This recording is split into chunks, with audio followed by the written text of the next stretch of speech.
Ego, boom.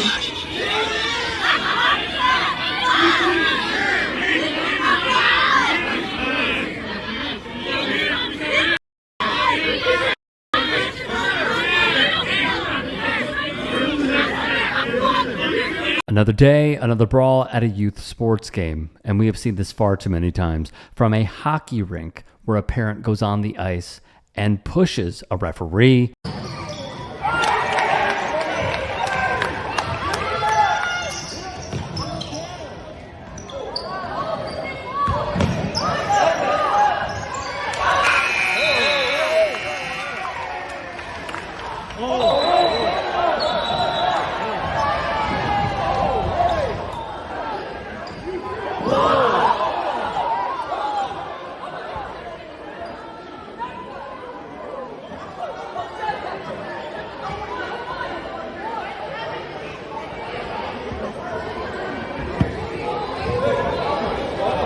to Mark McLaughlin, a parent storming onto the court and assaulting an elderly ref. A North Carolina father was arrested over the weekend for a wrestling incident that was caught on camera. So his son was wrestling in the high school match. When the opponent picked him up, slammed him to the mat, the ref did call the move illegal, but that's when the father runs in, tackles the wrestler. He's been charged with simple assault and disorderly conduct. Watch the ref's reaction when it happened. Watch the ref.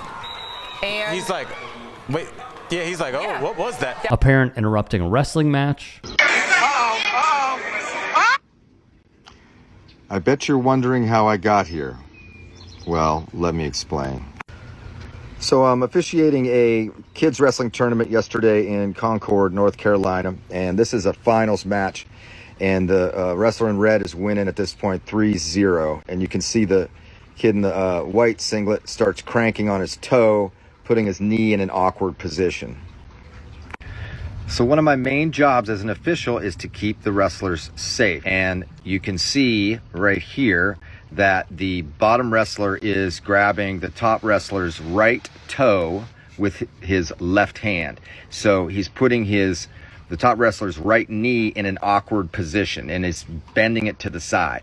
And there's a rule that says that that's illegal. I could call that 1 point for red because that's an illegal hold, taking any limb out of its normal range of motion. I also have the option to call potentially dangerous, which is what I did. I'm in very good position over there, and I'm seeing his toe is strange, his knee's in a strange position, and I stop the match. I call potentially dangerous, and I stand up. He's still cranking it, and then I instruct him. I say, let go of the foot. And that apparently alarms the bottom wrestler's dad, who immediately charges the mat and assaults me.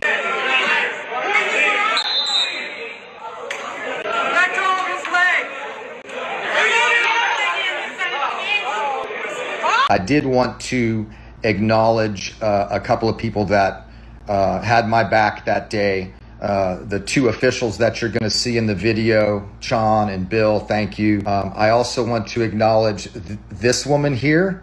I don't know your name, but you are awesome. If you watch the video, you'll see she is the first person to jump to my aid. She was ready to go. And then also thank you to the two women who caught the video. You can hear their commentary close to the camera.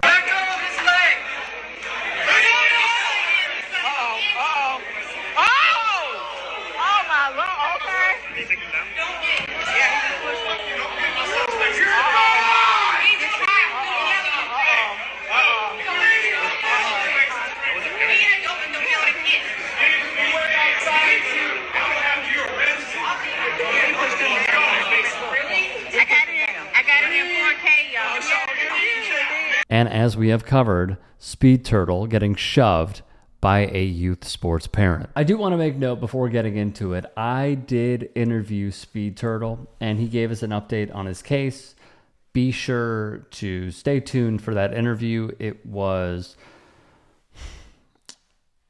insightful and also depressing. But this remains a larger problem at hand. Why? As some studies have shown, and even some write-ups, in a post-pandemic world, specifically in the United States of America, folks have pent-up rage. And whether they want to, as the saying goes, live vicariously through their kid, or just take out their day-to-day frustrations on somebody else, it is paramount. This is happening more and more, and it is leading to referees not wanting to take, in one example, summer jobs or even year-round jobs, even though the pay is so little, because they don't want to deal with parents being the way that they are at these youth sporting events. So what does that lead to? Cancellations, games being moved, games being rescheduled and then never played because they are short-staffed. And this remains a humongous problem, not just with the psyche of youth sports parents, but also a huge problem in the officiating world. Because when you take all of these things, you put them together, and you say, yeah, you're not going to have any protection, but just go deal with it. There's no incentive. The incentive previously was, yeah, I'll make $20 a game. But it's because I love the game. I grew up on baseball. I want to be an umpire. I want to stay connected to the game. This is a way to do so. Who wants to sign up because you want to stay connected to a game for the viciousness and vitriol and threats and beatings, as we have covered? If you haven't seen it, check it out on demand. Some parents will go into the field to play. Some parents will wait for a referee, umpire, linesman, and they will wait for them in the parking lot. Some have threatened the lives of officials. Where does that get us? Well, it leads first off to your kid playing less games, and it leads to you hopefully getting charged. There have been some talks of legislation. I remember seeing one bill in the state of Minnesota.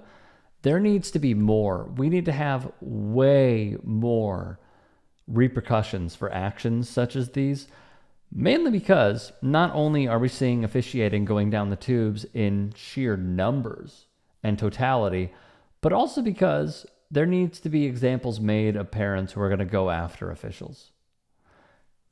Yeah, it's setting a bad precedent for the kids who are taking place and wanting to play. But it's also teaching parents that they can get away with it if there's nothing on the table that they could potentially fear. I mean, the more videos I see, the more it just disheartens me. Because these are folks who are doing it quite literally for the love of the game, and they are getting treated like absolute you-know-what. If you can and are willing, please become a paid member here at TYT Sports. And or go to tyt.com/join. In addition, you can follow me on Twitter, Instagram, and TikTok. Appreciate it. Have a great day.